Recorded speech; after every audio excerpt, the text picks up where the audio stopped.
Welcome to the Rebel Matriarch Podcast. My name is Samantha Sanford and I am your host, and I want to invite you into this session with an open heart and an open mind, because this is not just a podcast. It is a global movement, a global uprising, and this is a representation of what is truly possible and available to women today. Hello, gorgeous human beings, and welcome to the Rebel Matriarch Podcast. My name is Samantha Sanford and I am your host, and I am bringing to you today a walking university, a goddess, and someone who I find truly fascinating. And I'm really excited to bring her to the conversation, bring her to the podcast, and actually really dig deep into the depths of her consciousness. Because as we were prepping to get started on the podcast, everything was flowing through, and I'm like, oh my gosh, you have so much magic, so much medicine, so much wisdom to bring to the world. And so with all of my heart, I am very excited to bring to you Jen. Hi, Jen. Welcome. Hello, everyone. Thank Yeah. you for having me here. Well, I'm sure that they're going to be very excited to meet you, because I'm already like, where do I start? There are so many fascinating things that you've brought to the table. But for most of us who don't know you, who is Jen, and what are you focusing on at the moment, right? Because we're constantly evolving. But what is your passion? What are you here to do? Ever evolving, ever expanding consciousness. Yes, all of the above. What am I doing right now? So, over the last decade, I have been studying Astro Egyptian numerology, which is cardology. And I do Pythagorean numerology as well, but I'm obsessed with the Astro Egyptian numerology. It has really evolved my work and the energetics of my work. So that is the thing that I feel the most excited about working with in my world. If I have a new client come through, or if I talk to anyone, I basically want to look at their chart, see what their contract energy is, see what the karmic thread is that's moving through their life, and then obsessively talk about it with them. I love this. And as soon as you said Astro Egyptian numerology, I'm like, what is that? Because I've never heard of this before. So please, what is that? Okay, so the mythology, if you will, behind Astro Egyptian numerology or cardology is that it is the playing card. So if you think about just a deck of playing cards, that is what I'm speaking about. So the cards came from the Atlanteans, and the Atlanteans gave these playing cards to the Egyptians, and then they then started using them for for personal growth, for knowledge of self, for knowledge of the planet and the earth in general. So there are 4 suits, right? And so we call them 4 rivers in the work that I have done with my mentor. And basically the playing cards show us 52 weeks. They show us, they show us basically everything in a calendar year lines up with the cards. And so each day is a contract energy day. And so I was born on July 12th. And so I am a 3 of diamonds. Anyone born on that day is also a 3 of diamonds, and it always is a 3 of diamonds forevermore. And so there's patterns that move throughout, and we watch the entire deck move through the year. And I mean, it's just really fascinating. And we just know, so we can learn so much about people. So the cards also then from Egypt moved to Italy and became the tarot. Okay, so the cards are like the original tarot decks. I originally started reading tarot many, many, many years ago, and then I learned from my mentor how to read tarot, and then she was like, "But really, what we want to do is we want to read these cards." And so then I started reading the cards, and that was born. It's just a really incredibly accurate system that shows us pretty much everything that we could ever want to learn about ourselves. Oh, I find it fascinating. And I love, because I'm very connected with the Atlantean lineage. And so I love that these cards came from the Atlanteans, because I feel like they hold so much wisdom and knowledge about humanity, about what to do and what not to do. And so when you do these card sessions with these cards that you've mentioned,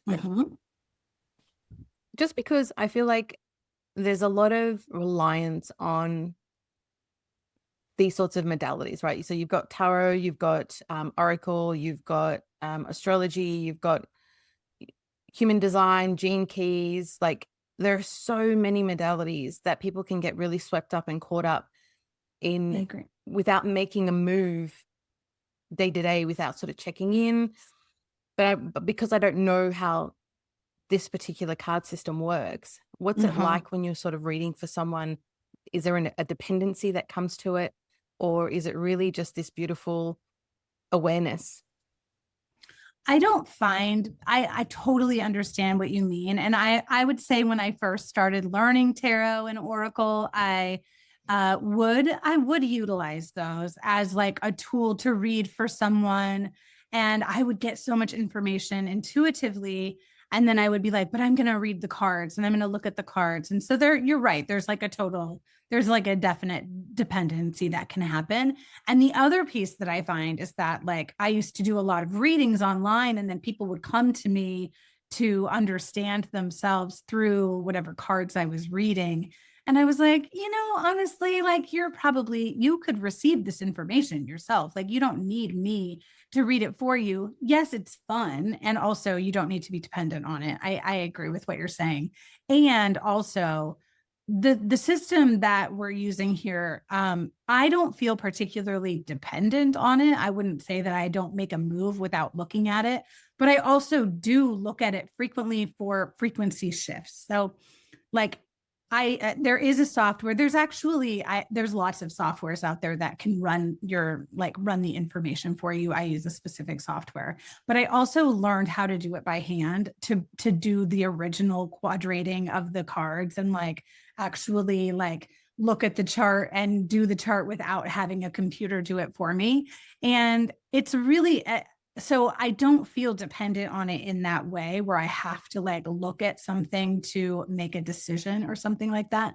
But I like plan all of my like life and my launches based around it. And most of my clients do too. It shows us life lessons that we came here to learn. It shows us our like greatest lifetime breakthroughs. So the thing that might elude you in your lifetime is called your lifetime Pluto. So like, I would look at your lifetime Pluto, I would maybe explain it to you, tell you what it means, and then you will be like, oh yeah, I've been working through that. And then you'll know that when that shows up for you, that's like a lifetime breakthrough for you, and that there's something on the other side of it for you.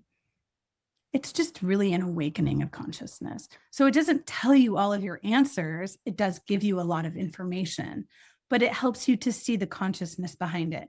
And what I always say to my clients who I'm working with in a life or in a spiritual capacity, business capacity, it's like, you came here to learn this. You came here to understand this.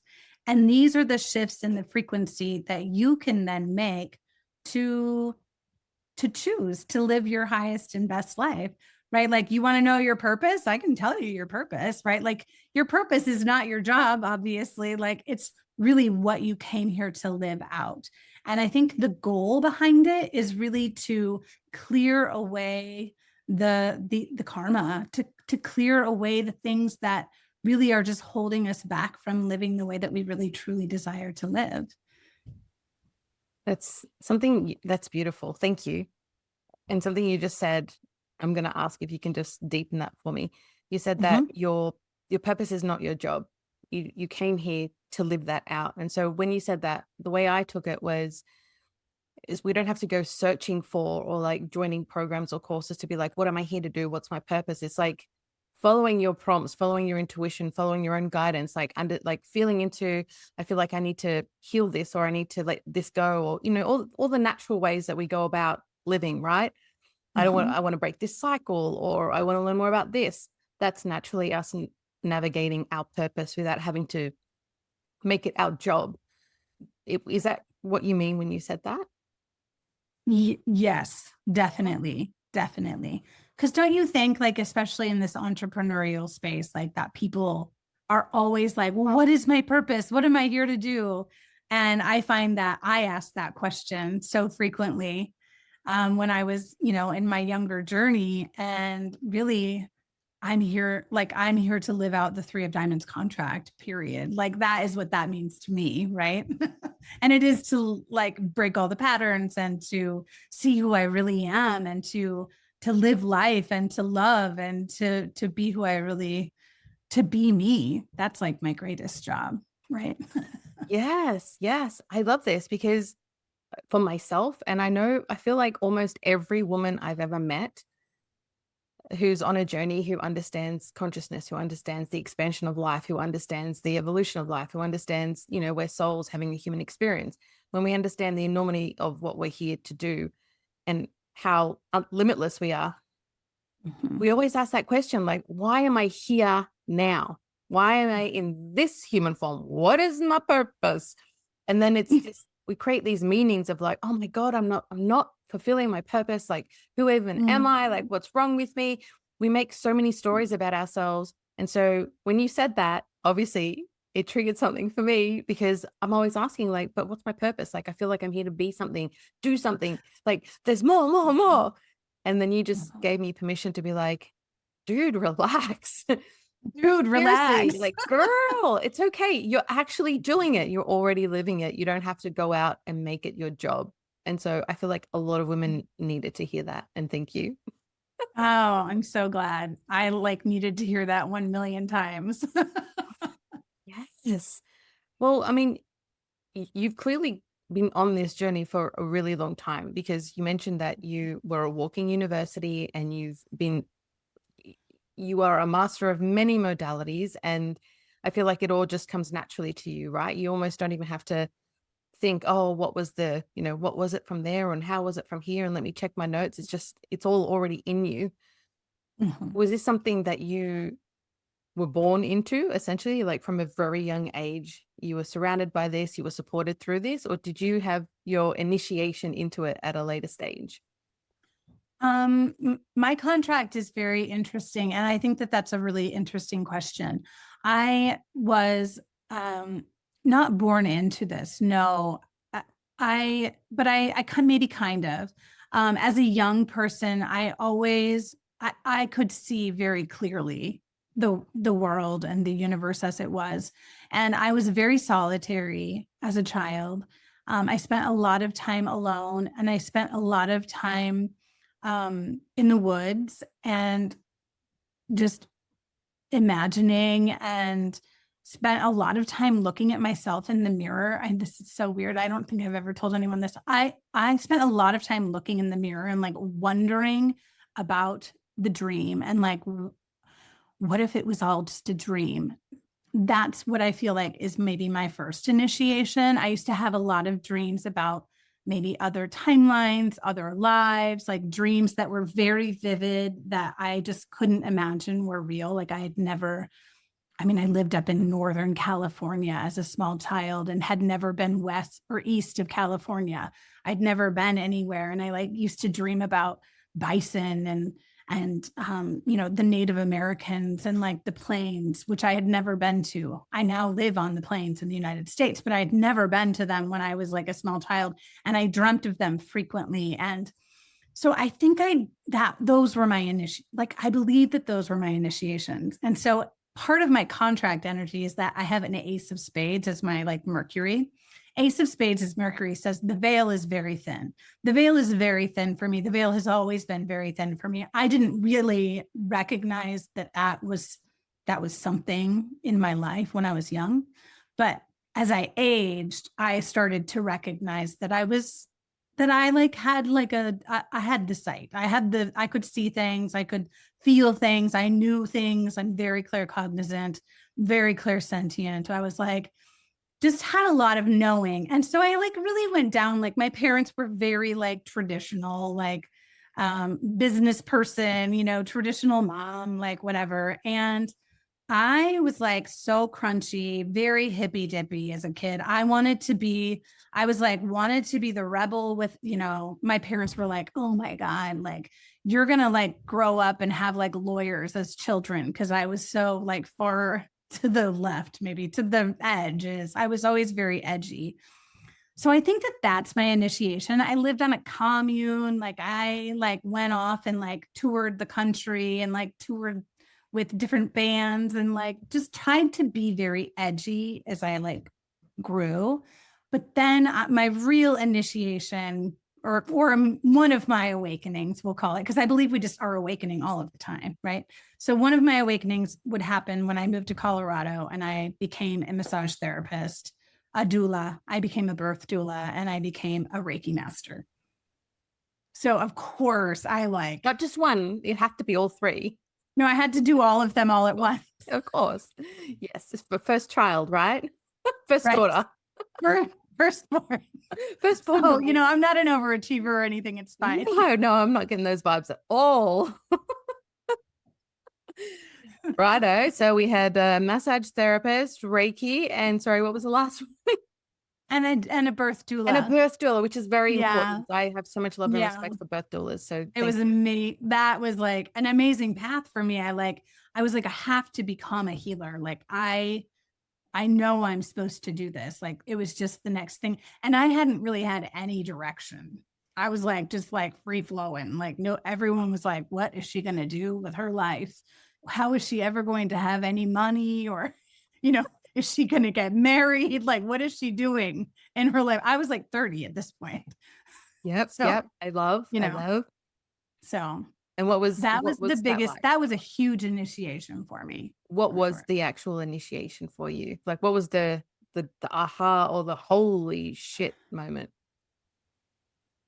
I mean, like becoming like understanding energy and Reiki and like seeing babies be born like as like a, middle 30-year-old. I was like, oh wow, I just hadn't I think that was really eye-opening and very awakening for me to see all of those things. And I went on a pretty huge infertility journey after that, like after I became a birth doula, and I was like, oh, I'm going to have all these babies and a family. And then I like couldn't get pregnant. And that was very sad. I lost many pregnancies or I, thought I would get pregnant and then I wouldn't. And so that was another big awakening for me. That was a big awakening of my journey of wealth consciousness, actually, because infertility and wealth conscious to me go hand in hand. Right. Do you mind if we stay there for a bit, or you prefer to? Yeah. Just because I'm an open book. I love this. Thank you. And I'm just holding space because I know that an infertility journey is a lot. And I'm also fascinated to hear that the wealth and infertility coming together. I have an idea of what it is, but I could be very wrong. But honoring that there are so many beautiful women who do struggle with infertility. What was some of the downloads or the aha moments that came through that experience for you, now being on the other side of it? Mm-hmm. And I am on the other side of it too. That's important. We started trying to get pregnant when I was probably 32 or 33. And then for 6 years, we didn't get pregnant. So we went through this, like that, like all of the highs and lows of that, and lots of lows. I mean, that was a really hard time. I was building business. I was building my massage therapy business, my Reiki business. And I was also doulaing actively during that time. And as it became more and more difficult to become pregnant, I became very just so disillusioned with reality and like my world and other people. I realized how much I hated pregnant women. It was horrible. All of my friends were having babies, and I was a doula. Like I was supposed to like go and like help women like to birth these babies.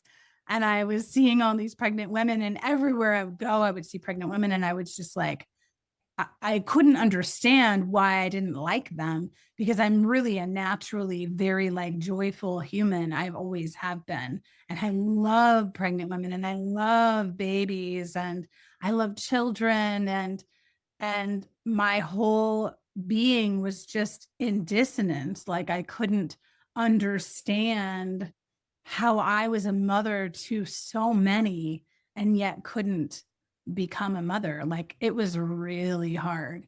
And finally, I mean, like my husband and I decided that, that we would be okay regardless, and that we would mother and father others through our life's journey and our life's work.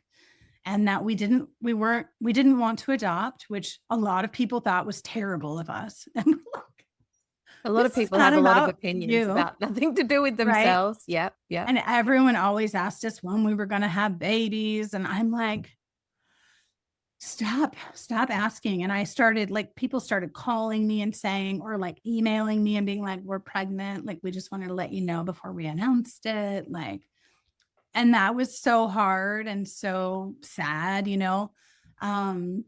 and I had an ectopic pregnancy.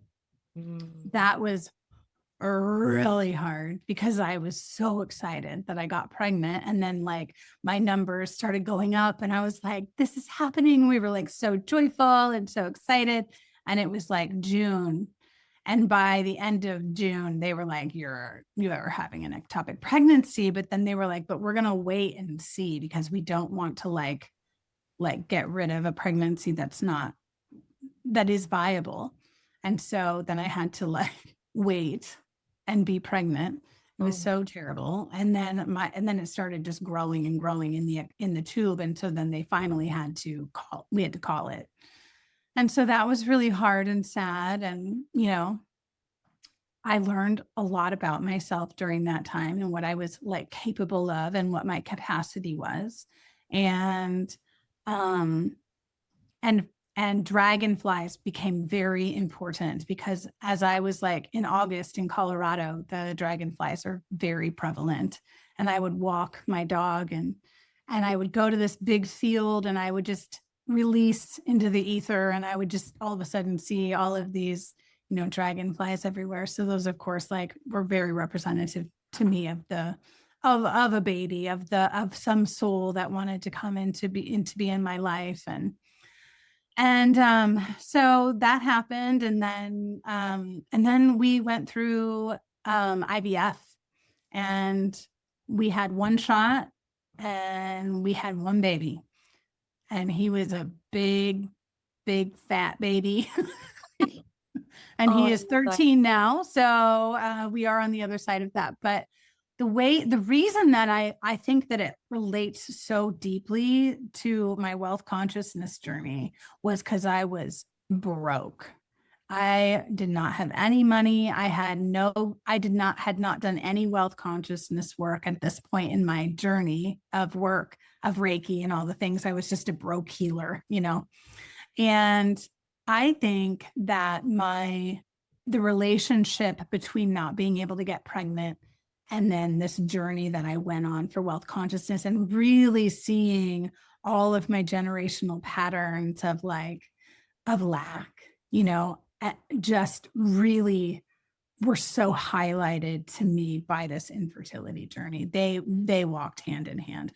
When I finally really let go of trying to control everything was when of course I was able to get pregnant.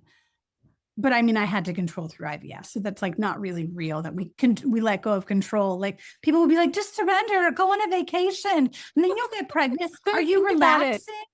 And I was like, I'm allowed to swear, right? Yes. And I was like, fuck off. Like you can't tell me that. That's so gaslighty and horrible. And insensitive. But also from a conscious perspective. So if I can let go of my human, right, I can really see that I was so trying to control every move that I made. And firstborn, right? There's some really good things going on there. Yes. And just really I just can see how closely that womb, that sacral space, the money, the inability to conceive was, I wasn't open to receive. I really wasn't open to receive. I didn't know how to open to receive. That wasn't part of my makeup. It wasn't part of how I walked through the world, I guess, Yeah. and I was just giving to everyone all of the time. Right. Massage therapist, Reiki master, doula. Right. Very of So, service. yes. Definitely. I do. And to be a servant in many ways. Right. Right. Yes. And I do want to explore and deepen how you came around to receiving. Mhm. I want to close this beautiful chapter Yeah. with Thank you. infertility first, because firstly, there are many women who are struggling with this. And when you're in it, right? And this is for me as well as other women. I'm very mindful of women who are going through this, but I can't actually fully ever understand what you're going through. And so, do you have advice or wisdom or tips on how we can actually be available or be there for women who are going through a really big infertility journey? Like, because I'm always like, oh, I'm going to say the wrong thing, or you know what I mean? Like, what is it that you actually want when you're in that experience? It's like grief, right? So I would say that I wanted to talk about it, and I wanted to be able to say all the things that I was feeling that I don't think anyone thought was kosher.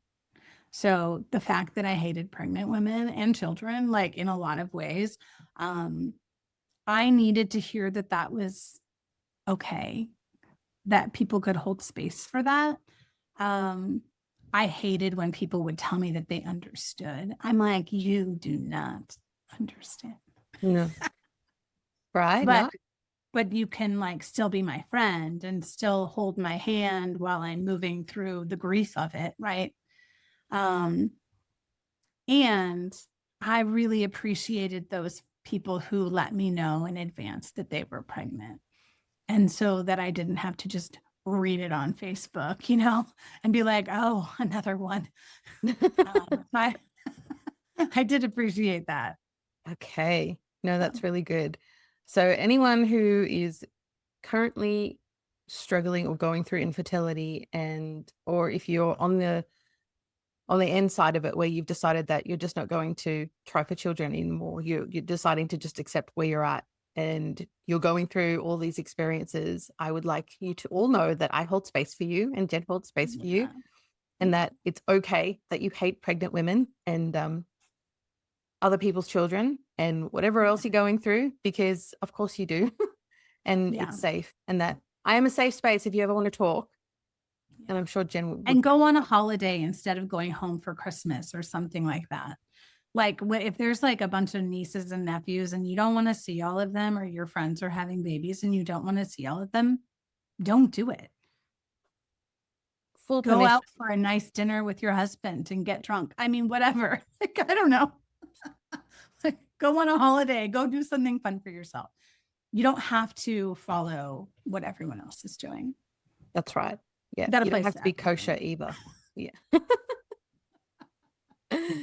I love that. Thank you. And thank you for being open and honest and being willing to share, because I know how sensitive it is. So I appreciate that. And I know that there are a lot of women who also appreciate that. So thank you. I love that. And you were sharing that your ability to get pregnant for you tied in a lot with your ability to receive, including wealth. And so, did you go on a wealth consciousness journey before you conceived, or did it all kind of like come together? It happened after? Yeah. My wealth consciousness journey came through Reiki and through coming online and building business. And what did that look like? What is wealth consciousness? Yeah. So I hired a business coach right in like 2015. I decided to bring my business online, a little bit. And I hired a business coach, and I realized that I had a lot of money work to do.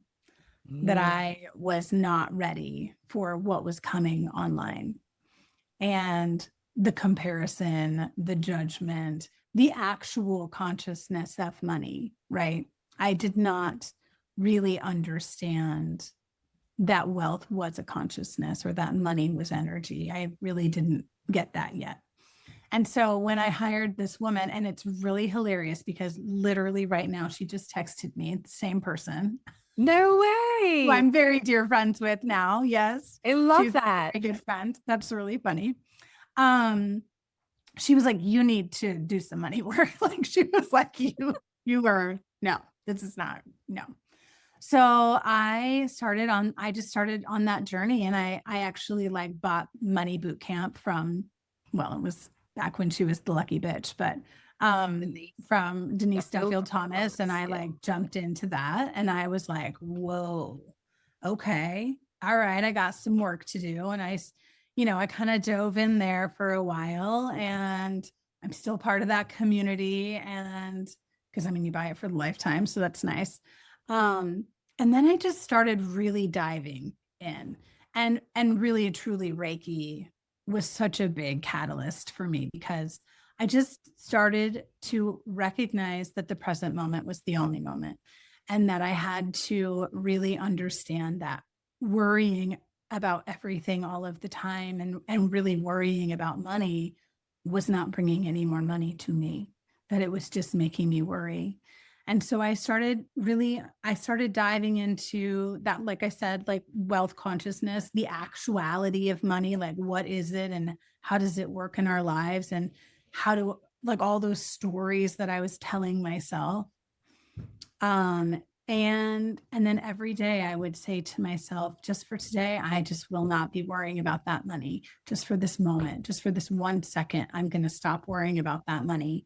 And, that belief shifting, like, it took time. It's like, shifting any belief that money was here for me, that I didn't have to be an asshole in order to have money, that there were lots of generational patterns that I had around money, and the things that like society and my parents and my grandparents had taught me, and just like all of us, right? And so recognizing that it was safe for me to hold money, and that it was actually not in my best interest to keep pushing it all away. That I could say I wanted it all I wanted, but like if I didn't change, the body, and if I didn't change the way that I was first thinking about it, and then having coherence between mind and heart, What does that look going like? to change. Yeah, well, absolutely. And this is a big journey, that initiation that I've been on.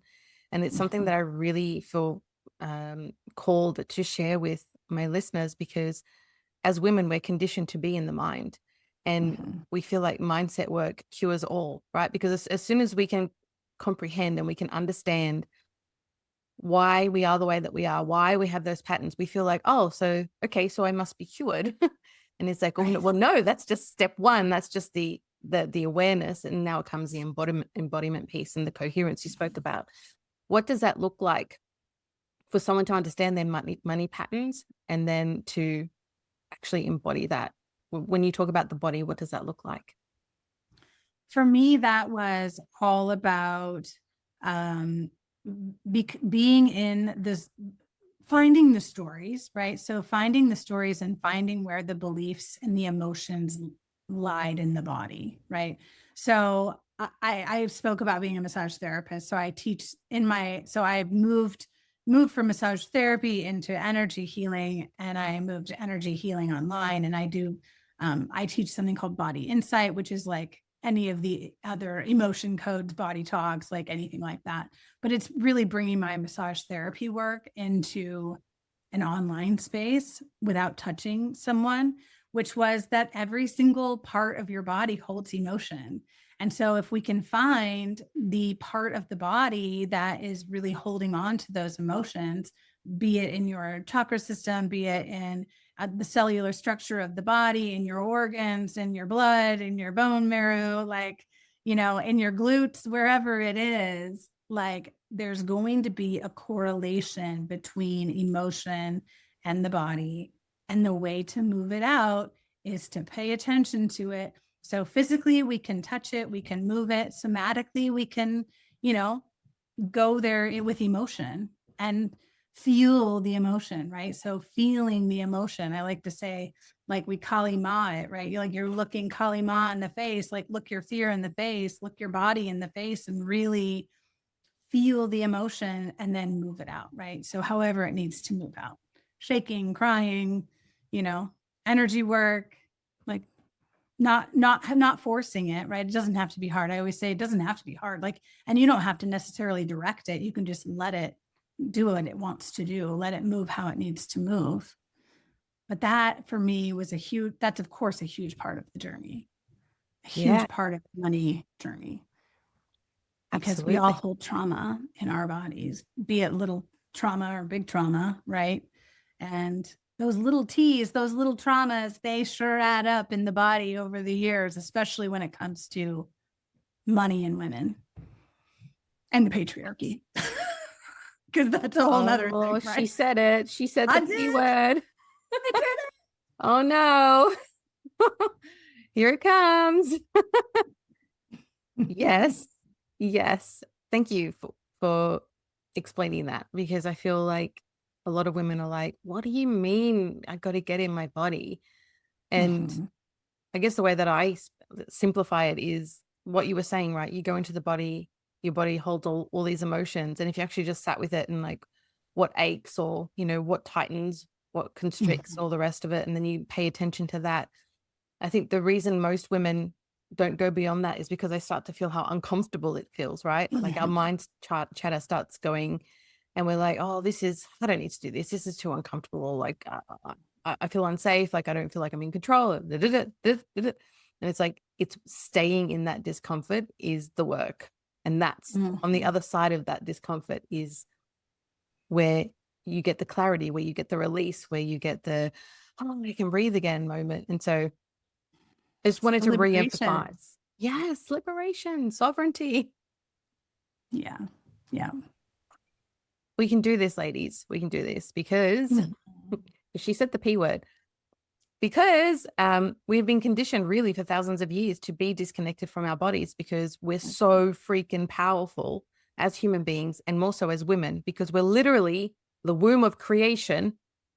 Right? Whether we create children or not is irrelevant. We, as women, our energy is that our frequency is womb of creation. And so when we're disconnected from that, we're disconnected from our power, and the patriarchy reigns. And I feel like there is a beautiful crumbling or dismantling that is occurring at the moment. Yes. Do you feel like going there with me a little bit? I mean, oh yeah, I'm all about that. Literally my name is like Rebel Matriarch because that's why I reached out to you. Well, in that, and like maybe like there was a Cassie Howard like reference. Yes. I saw you on there. Yes. Oh, I need to know her. Friend. Yes. I had Cassie on, I think it was December or something. And oh, nice. She was, you should listen to the podcast with Cassie. I will. Because if you know Cassie, you'll know it's hilarious and so raw and honest and just a great conversation. So I really enjoy. I love it. I can't wait. Yes.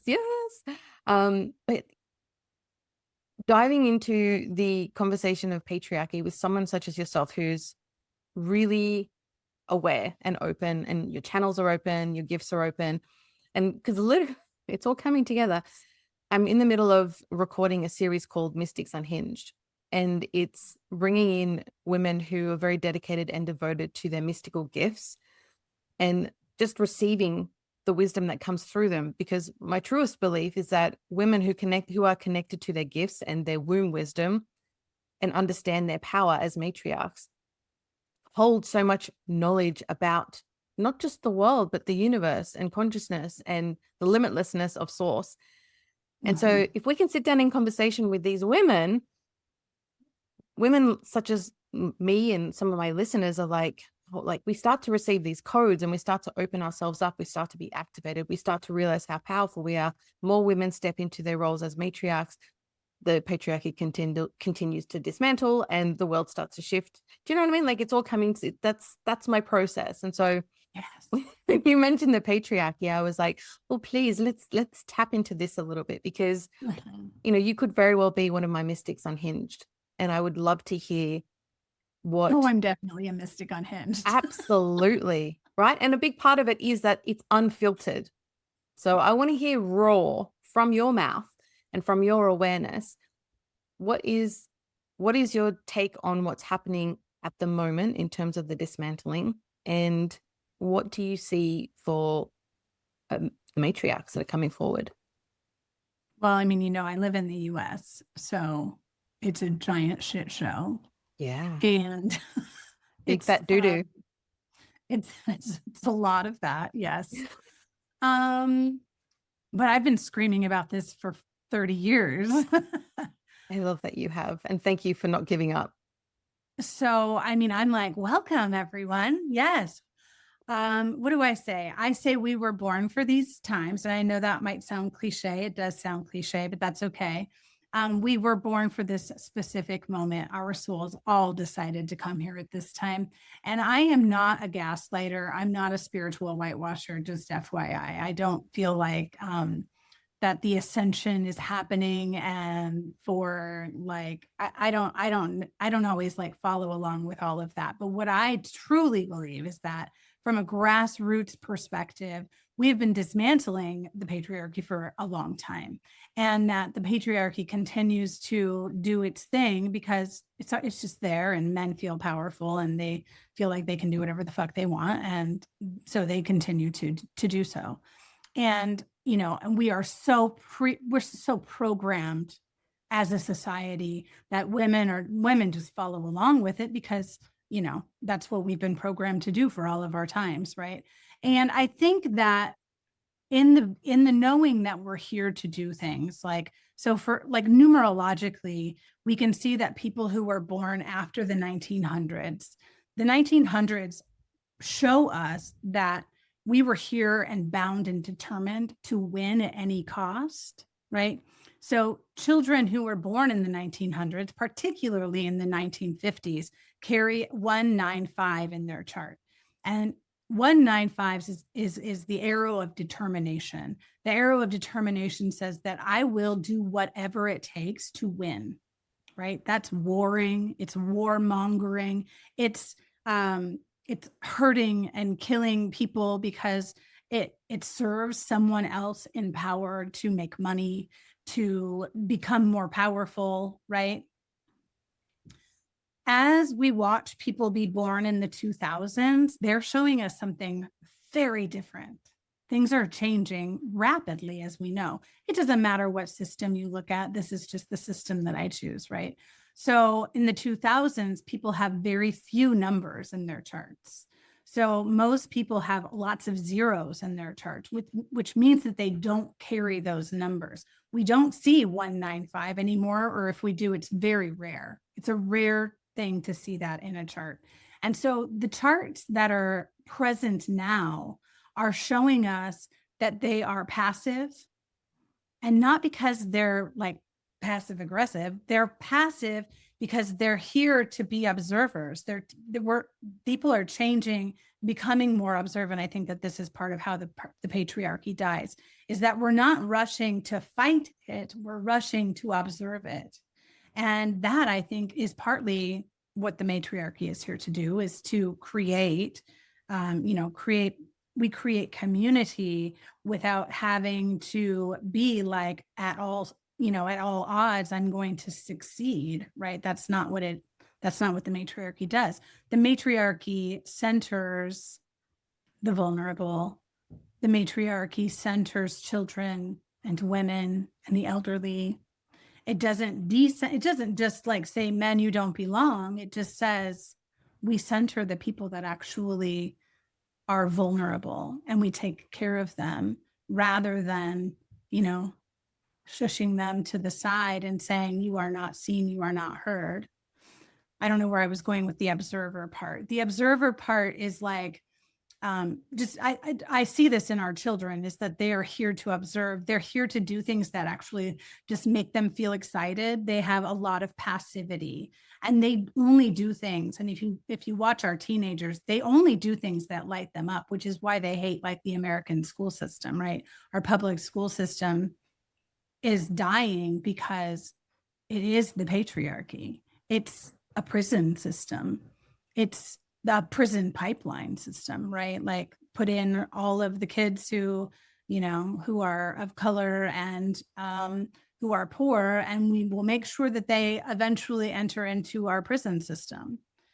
They'll be used to bright lights, and they'll be used to, bad food and poor nutrition, and they won't have a mind to think of anything.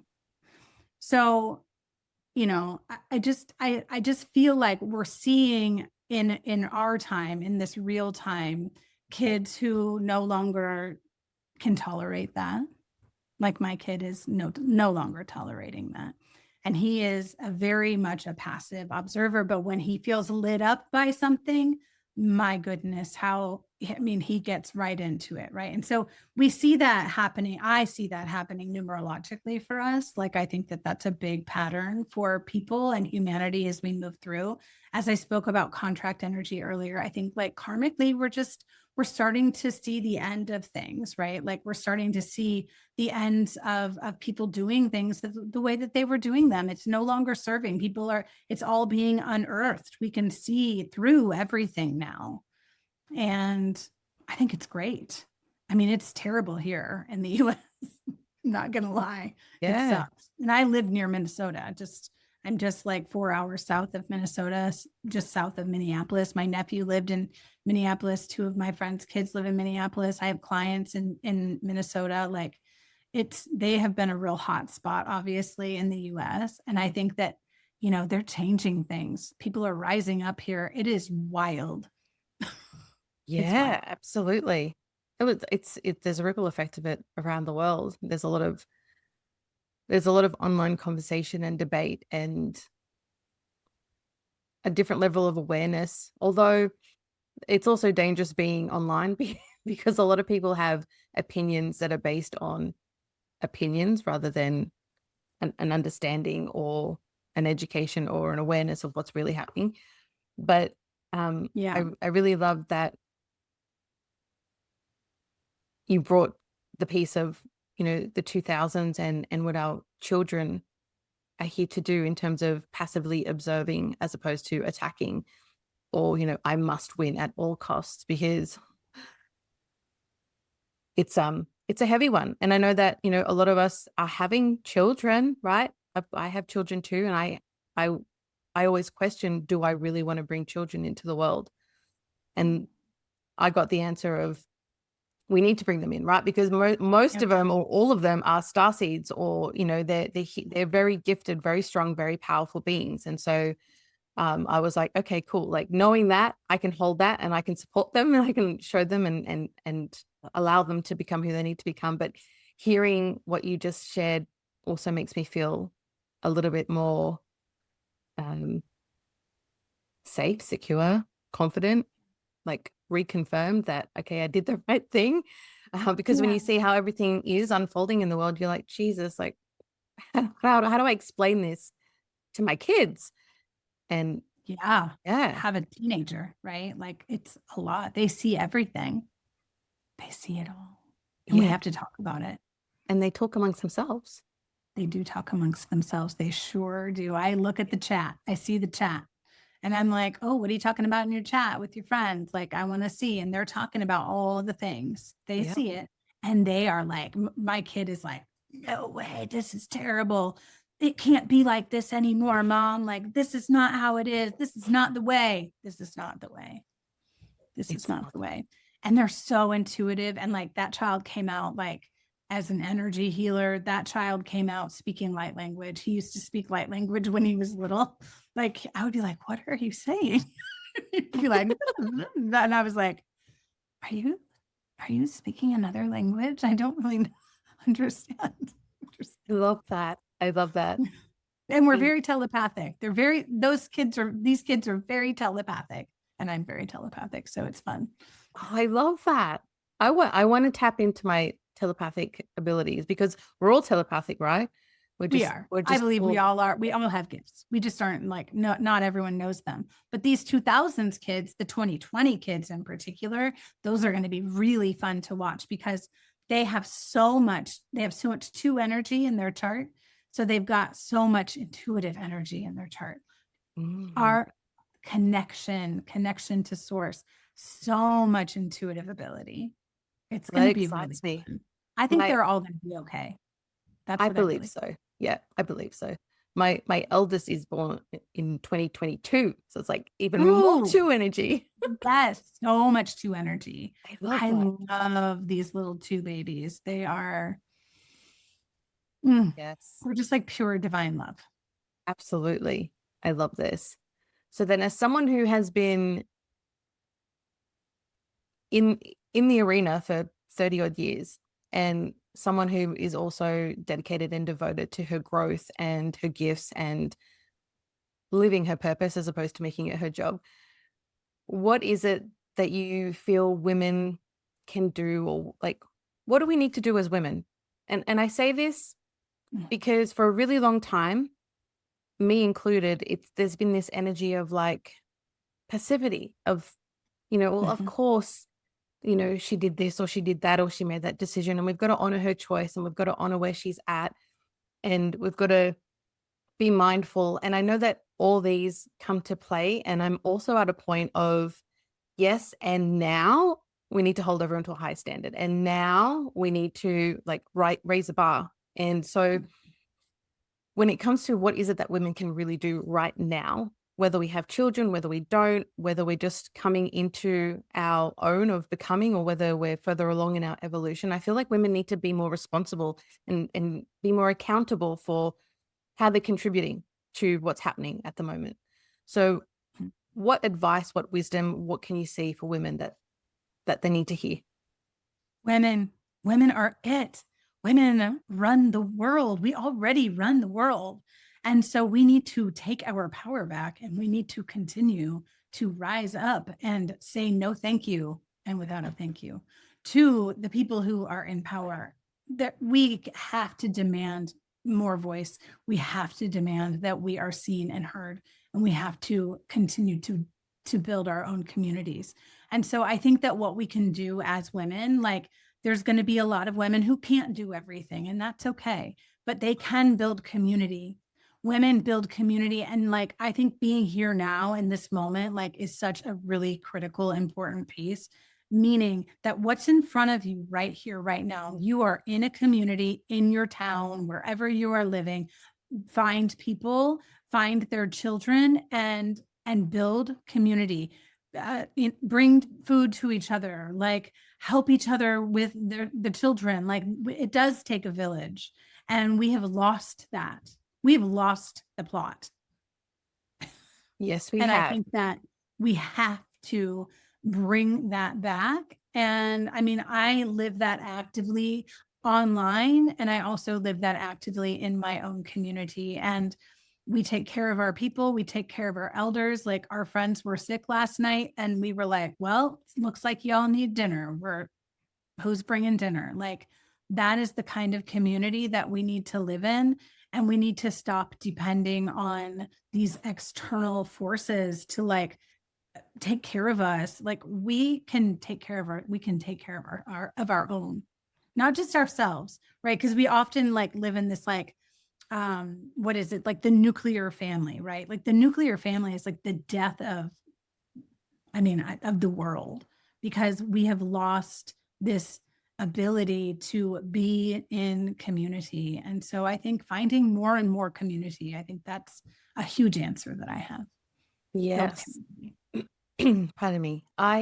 Okay, so I have some questions that I feel would come through around this conversation because I do agree with you. And maybe you have some insights on how to make this a reality. A lot of women are so busy. They're working, they're raising kids, they're taking on all the responsibility, and they're like, when? Like, literally, when do you want me to do this, right? Like, I'm already at my capacity. I'm already exhausted. I don't have time for myself.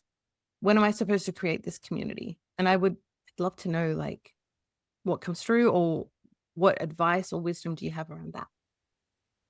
Oh, it's such a really beautiful question. And I live like amongst so many entrepreneurs. So it's like we have that in spades, right? But I hear what you're saying. And it's like the people who don't have like any will, or not will, but like any like spaciousness, right? Um, yeah, I mean, I think that we still have to like find them and help them, and help them to come into a space where they feel safe, where they feel secure, where they can nourish themselves and take care of themselves. And I think that maybe there's just this like continual invitation, like to continue to find that. And like, so the people who do have spaciousness, help a sister out, like help your friend out who doesn't feel like they have any space or time for themselves. I think like starting to learn how to delegate your energy. I mean, like as a person who did it all for so long, like learning how to delegate. So finding spaces where I can take personal responsibility, right? Like, so learning how to take personal responsibility for yourself.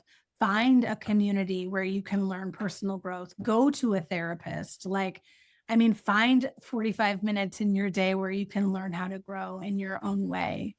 I think that learning how to turn off Netflix and to get off of social media and the doom scroll, we might all find that we all have a little bit more time than we think.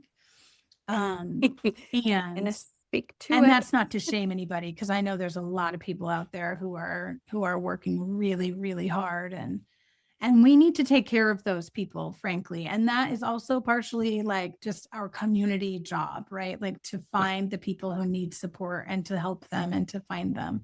So that's my best answer right now. Get to know your neighbors. I mean, really, get to know your neighbors, go to your schools, like go to your women's shelters, like volunteer. Like if you don't have the space to do that, go to those spaces and see who needs help. I don't know. That's my best answer right now. No, it's good. It's really good, because it's a tricky one, right? And I think you Yeah. gave some really beautiful solutions and opportunities for women to feel into.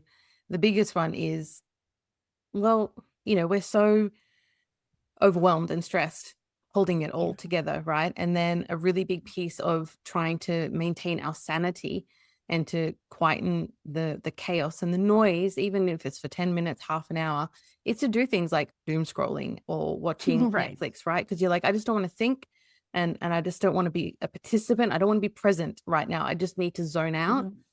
And Totally.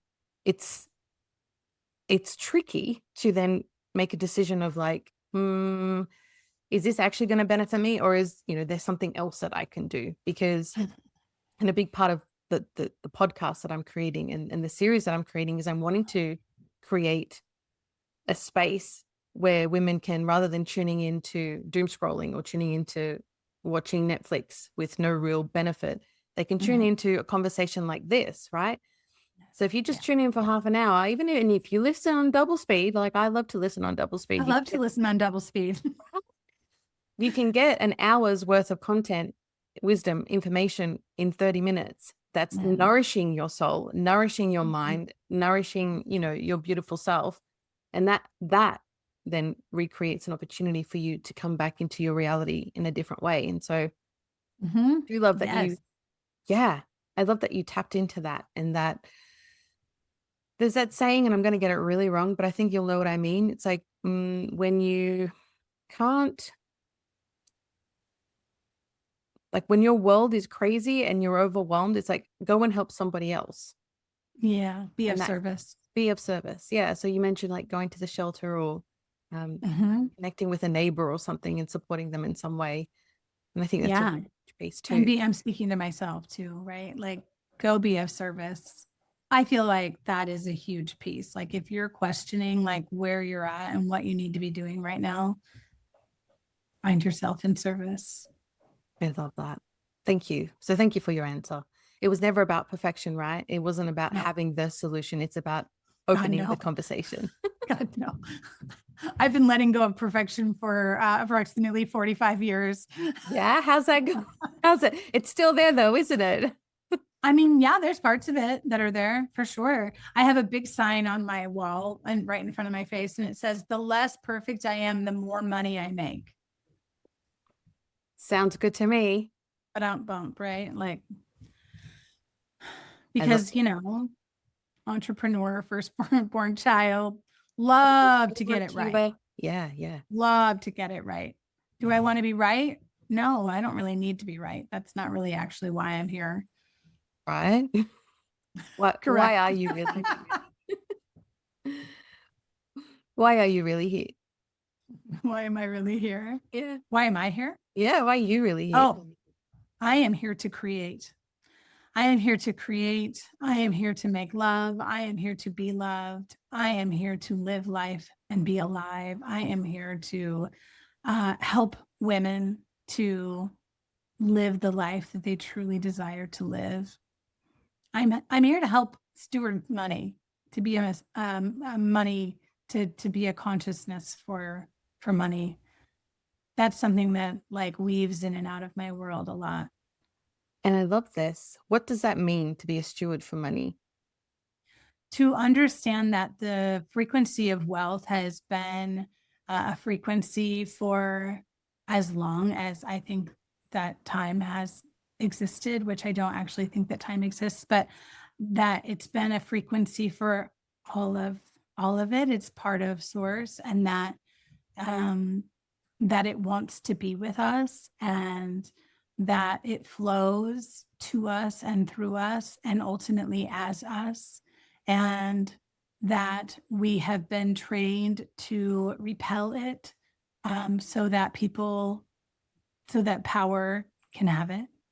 But that really it belongs to anyone who is walking on the planet, that we are nature, and that I am here to remind us that we are really truly nature, and that we have separated ourselves from nature and from our true nature, and that we are not separate from anything that we want.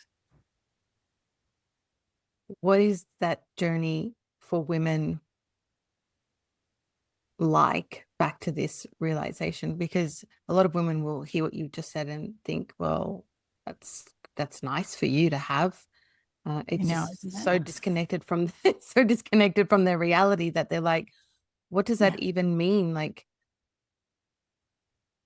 everyone knows what it's like to not have money or not have a healthy relationship with money, right? And we all make it mean something when someone has money. And when someone has money, we're all like, well, if I had that money, then I would be doing this. And everyone's doing the wrong thing with having the money. And so I feel like there needs to be like this level playing field of, it's without giving it meaning, what is money? Like, what is the purpose of money? And how can we have respect for it, celebrate it, circulate it, and all get to experience it at beautiful levels without the poverty, without the scarcity. I know, isn't that such a beautiful conversation? Like, I would love to have all of that figured out. I do. Yeah. I certainly don't have that all figured out by any stretch of the imagination, but I think that I am on my path to it.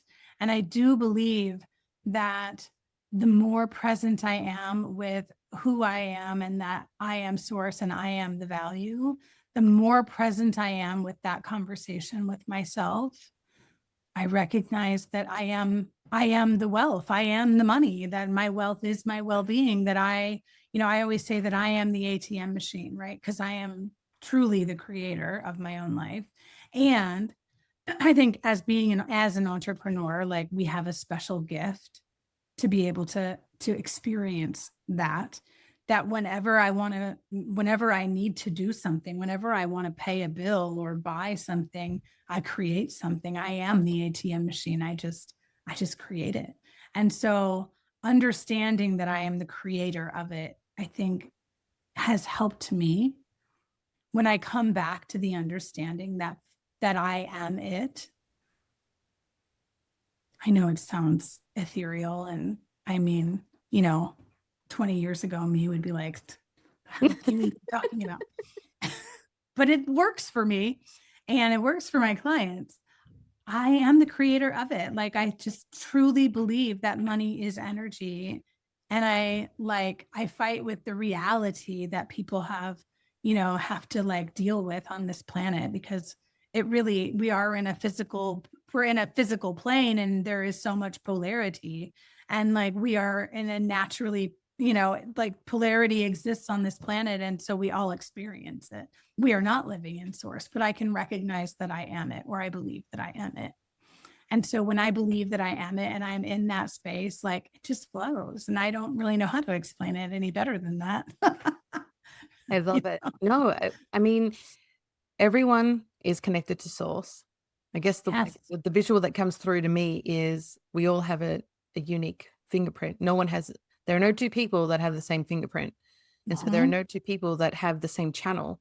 And so even though we can all connect to source, we're all connecting to source in a different way, and we're all receiving different information. And so everyone's channel is valuable, except that we're taught the opposite. We're taught, one, that we're not connected to source. We're not a channel, that we are a minion, and we must play by the rules and ...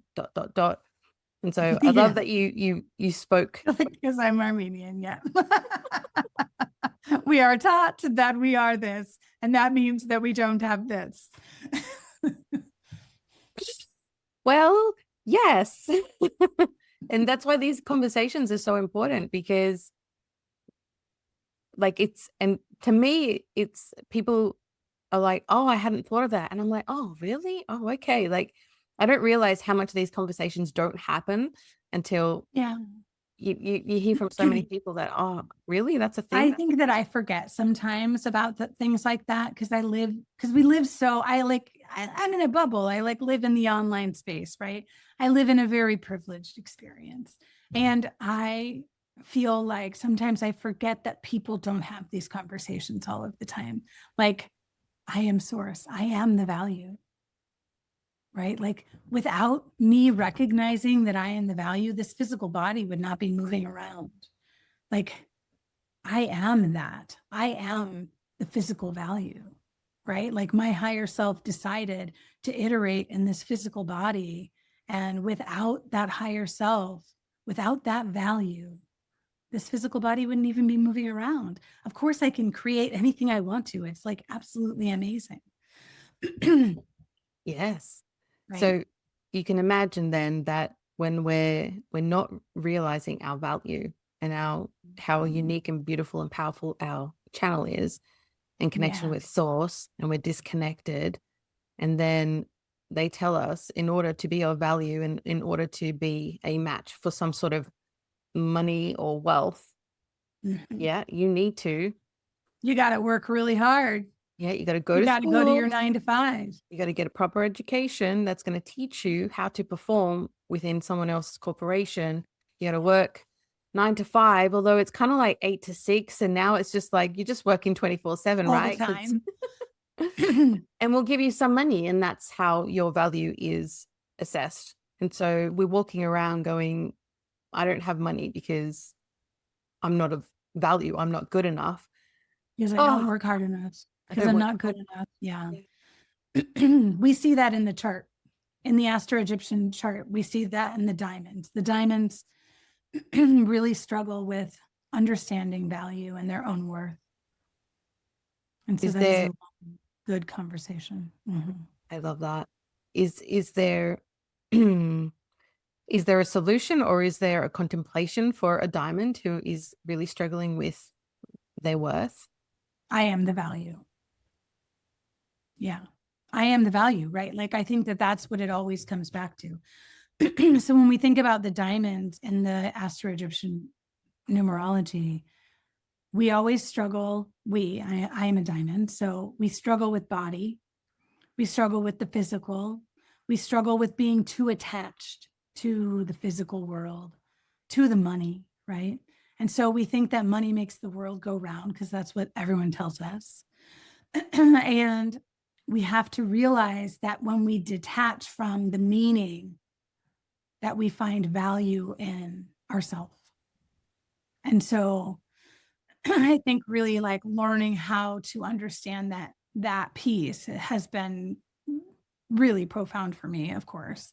And I think it's something that I still, that I'm always going to be thinking about, that I'll always be coming back to, that I have to come back to center with. I have to come back to my own understanding of what that means for me. But from like detaching though, when I talk to my diamonds, I'm like, detach from what it all means, that it makes it mean anything about you, right? Like for many years, I had I like signs, like I like have little sticky notes everywhere, of course, like every entrepreneur, that I am not my bank account, right? Because I was like, but I only have $4 in my bank account.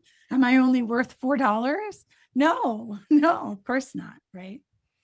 So really like learning how to separate that from what that means in this physical world has been really valid and really important in my journey. And looking around at my like background that I've created here, I love this because greenery like always makes me feel so wealthy. And looking outside and being in nature and looking at the abundance that's all around us all of the time is such a profound exercise in recognizing how wealthy we really all are. Nature is not unwealthy. And look at just my pretty plants around. I mean, those aren't real, but like they are real to me right now, right? Yes. They are real in this conversation. I love that. Well, so many of us associate wealth and richness with money. Right. So exactly. Value is based on money. Right. The truth of it is that there's wealth and abundance and richness all around us. If we're healthy, we're wealthy. If we have really strong, healthy, happy relationships, we're wealthy. Yes, we are. If we're able to look out and we see trees, we're wealthy. If we have windows in our house, we're wealthy. Yes. Yes. And so, I feel like there needs to be a redefinition or I don't think that's the right word, but we need to redefine. You're right. What wealth is and what being rich is, because we're so attached to it being money. Yeah. And for me too, and I get that too. It's always like money. It's so programmed. We're so programmed. And even like being on healers, online entrepreneurs, like we are programmed. Oh, are you a 7-figure earner yet? Are you an 8-figure earner yet? Like, where are you? And that's like, that's like a lot. There's a lot of that in the online space. And so, there's a lot of comparison and judgment that happens with a lot of healers online. I see. Absolutely. And like literally the other day, I was sharing my opinion, my wisdom, what was coming through my own channel. And then at the end of it, I was like, but I'm not earning like huge money, so I could be wrong. So even in knowing my own truth, right, or my own understanding or my own perception of what I'm seeing, I still base it on the fact that I don't have millions of dollars in my bank account. And so I'm probably wrong. So you're probably wrong. Which is what we've told women for years, right? Probably wrong because you're a woman. And you probably don't have enough money to be right. Yeah. What a crock of shit. What are we doing, ladies? I love this. Look, you talked about signs, right? And you have little notes and signs all around you, right? Yeah. And I've got one that I've just written the other day, and I've stuck it up on top of my computer, and it says, everything is always working out for me as a resourceful and resourced woman. And so it is. Beautiful. And I want that for every woman.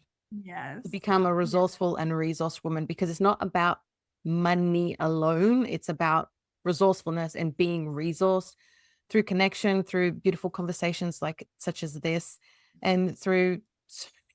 And so I love that we got to dance around with money today and wealth. Love it. And I love that you brought so many beautiful things to the table. And I'm definitely going to be looking into Astro Egyptian numerology, because I'm like, oh, I want to know more. Yes. I want to come on a podcast at some point. And I've been talking about to people about that. Like, it's really fun to come on and do readings for people. Yes. Right. You can do my reading. Yeah, I will. Come on. Just have to have me on again, I guess. Yeah, I love that. I love that. And it's so interesting for people to witness that as well. You know, I've witnessed other people being coached or having their own reading done. And even though it's not me, it's so fascinating and things are always landing for the people who are listening in anyway. So even though one person's receiving it, so many people receive so much from that at the same time. Yeah. So Yeah. I actually often read playing cards too, like I would the tarot. So like I do something called Frequency Friday in my free collective group that I have. And I'll read cards. And so I read the playing cards. And I always, we always say like whatever's in the room is for the room. Like, if I'm reading for you, Samantha, I'm reading for you, but really I'm reading for everyone, right? Like I'm reading for the collective. You're going to receive something from that.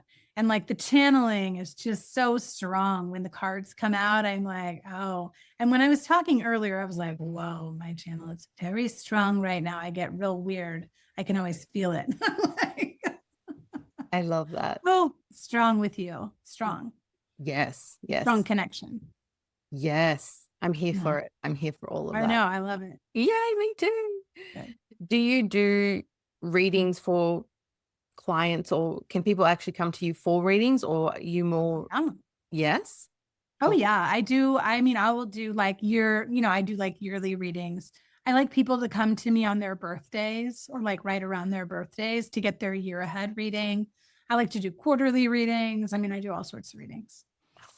My whole life is like a reading. I mean, I love it. I love it. Well, I will definitely make sure that we put some of those links in. So if someone wants to have a reading with you, then they can. Yeah. And because you are so multifaceted and multi-passionate, what are some of the other ways that women get to experience your magic, your wisdom, your brilliance?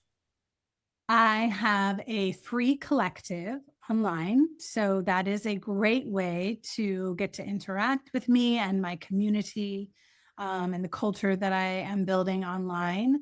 I have a membership that is one CEO forecasting call per month. So we look at the month ahead numerologically, and then we plan for that next month. And so we do that every single month. I've been doing this membership for years. It's fantastic. It's one of my favorite things. And it is live. I go live on Zoom. So we're with each other. We read cards. It's very interactive. Everyone gets their big calendars out, has tea or like whatever they're doing. And then I have a energetic business school, EBS. So I take all of my like energetics and all of my business information and do sort of an evergreen hybrid, program. And then I have a mastermind. And that's where I like my heart is, because it's like my intimate emotional mastery, energetic mastery, like really helping women to build business and just to build their lives. I have artists and writers and creators, and it's not just business people. It's not just people who are like obsessed with building business, even though that's kind of what I'm obsessed with. But it's really more about like diving in and living your chart and living to your fullest capacity with other really amazing women. I love that. I love that so much. I feel like in the terrain that we're currently in with the entrepreneurial world and with so many more women realizing, oh, I don't actually have to do this 9-to-5 nonsense. I can actually do some sort of a business. And then there's that whole journey of like, who the hell am I? And like, who do I think I am to want to have a business? And then what the hell do I even do? And how do I even charge? But yeah, I love all of that. Yes. Well, I know that we're wrapping up, but I really wanted to touch on the fact that the entrepreneurial online space, there are so many mentors and coaches, and I feel like a lot of them are really, I was literally just saying this the other day to one of my friends, but a lot of them are doing really well, exceptionally well within the patriarchal systems. And so on one hand, I'm like, get it, girl.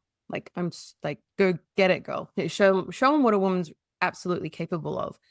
And on the other hand, I'm like, I also don't want to I don't want to like contribute to perpetuating the patriarchal cycle. And so when you're talking about women coming to work with you and the energetics of business and supporting these women to figure out who it is they're here to be and what they're here to do, I just wanted to touch on that for a few minutes, because I think it's important to hear what you have to say about the terrain, or the, you know, the narrative on online mentoring, business mentoring.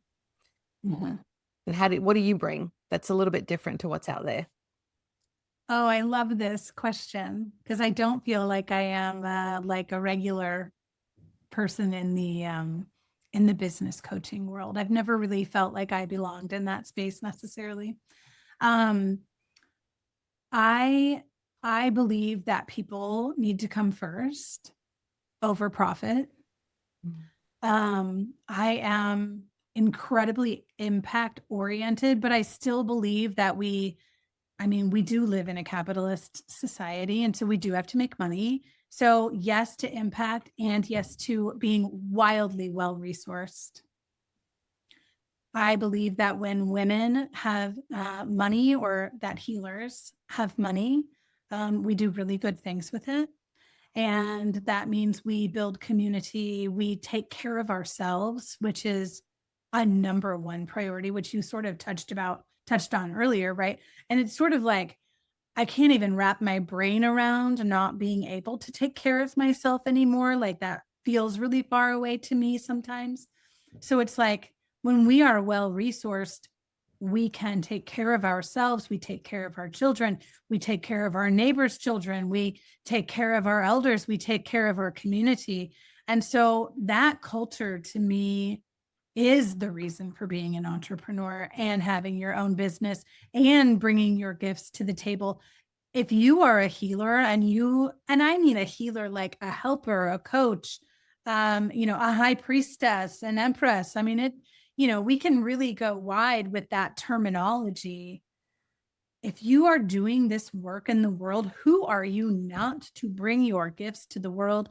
The world is not okay right now, and we need you. We need you, and we need you to be well resourced. And fuck all these men who think that they have power over us. We need to come together and to spread that wealth out amongst the healers. And so that is really a large mission on my heart, for sure. Thank you. Yours and mine as well. That's like a whole other conversation, because I have so much that I can say to that.